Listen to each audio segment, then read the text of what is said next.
যদি আপনি জানতে চান বাংলাদেশের হেটার্স ছাড়া কন্টেন্ট ক্রিয়েটরদের মধ্যে কন্টেন্ট ক্রিয়েটরকে, তাহলে আমি নির্দ্বিধায় একজনের নাম বলবো। কার নাম বলবো?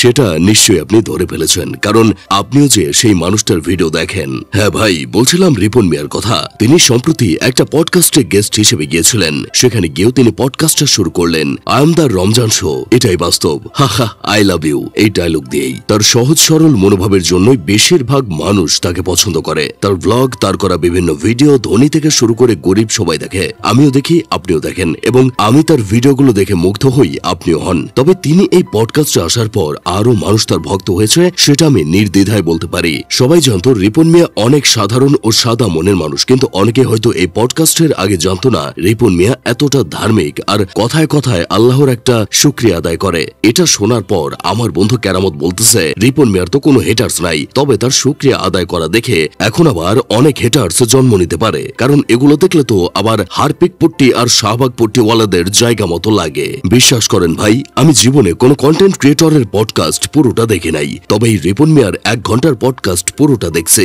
দেখার পর শুধু একটা কথাই ভাবছি, যে মানুষটা এত শিক্ষিত না, পড়াশোনাও তেমন জানে না, তারপরও তার শব্দ চয়ন এত ভালো হতে পারে। অনেক নায়ক নায়িকাদেরও পডকাস্ট ইন্টারভিউ আমি দেখেছি, কিন্তু তাদের ইন্টারভিউ দীর্ঘ সময় দেখার মতো ধৈর্য আমার হয়নি। হবেই বা কিভাবে, দেখার জন্য তো মনটাই টানেনি। তবে রিপন মিয়ার এই পডকাস্ট যেন মালায়ালাম থ্রিলার সিনেমার মতো মন টেনেছে, কোথাও টেনে দেখতে ইচ্ছা হয়নি। আমি শুধু অবাক হয়েছি, অনেক হাই লেভেলের নায়ক নায়িকারাও এভাবে কথা বলতে পারে না, যতটা সুন্দরভাবে গুছিয়ে কথা বলে এই রিপন মিয়া। নিতান্ত গ্রাম থেকে উঠে আসা একটা ছেলে যে এই পর্যায়ে উঠে আসবে, কেউ কি কখনো কল্পনা করছিল? আর ভিডিও তো আগে থেকেই দেখতাম, তবে এই পডকাস্টে দেখে জানলাম তার অতীত সম্পর্কে, জানলাম তার চিন্তাধারা সম্পর্কে। রিপন মিয়াও প্রেম করে ছ্যাঁকা খায়, তবে ছ্যাঁকা খাওয়াটা রিপন মিয়ার জীবনে আশীর্বাদ হয়ে এসেছিল। রিপন মিয়ার ভেতরে জেদ এসেছিল আর ভেবেছিল একজন যেহেতু চলে গেছে, আরো 10 জন যাতে আমার পিছে ঘুরে, এই জন্য মন দিয়ে ভিডিও বানানো শুরু করে। সেখান থেকেই শুরু, আজ সে এখানে।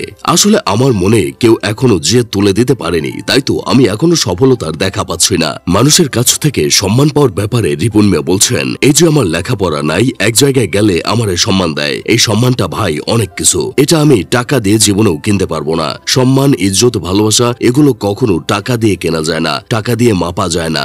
আসলে এটাই বাস্তব, টাকা দিয়ে কখনো আপনি সম্মান আর ভালোবাসা কিনতে পারবেন না। তবে রিপন মিয়া যে কথা বলে সবচেয়ে বেশি মেয়েদের মন জয় করে নিয়েছে, সেটা হলো বউকে শুধু বউ হিসেবে ভাবলেই হবে না, বউ মানেই সব, এইটাই বউ, এইটাই বন্ধু, এইটাই সব। রিপন মিয়ার মতো আমিও বউকে সব মনে করব ভেবে এখনো কোনো প্রেম করি নাই। তোমরা চাইলে আমার দিকেও একটু নজর দিতে পারো। যাই হোক, শেষমেশ আমি গোলাম হোসেন একটা কাজের কথা কই। আমার শুধু রিপন মিয়ার সেই গার্লফ্রেন্ডের কথা মনে পড়ছে, যে তাকে ছেড়ে গিয়েছিল। সেই মেয়েটা এখন কেমন বোধ করছে।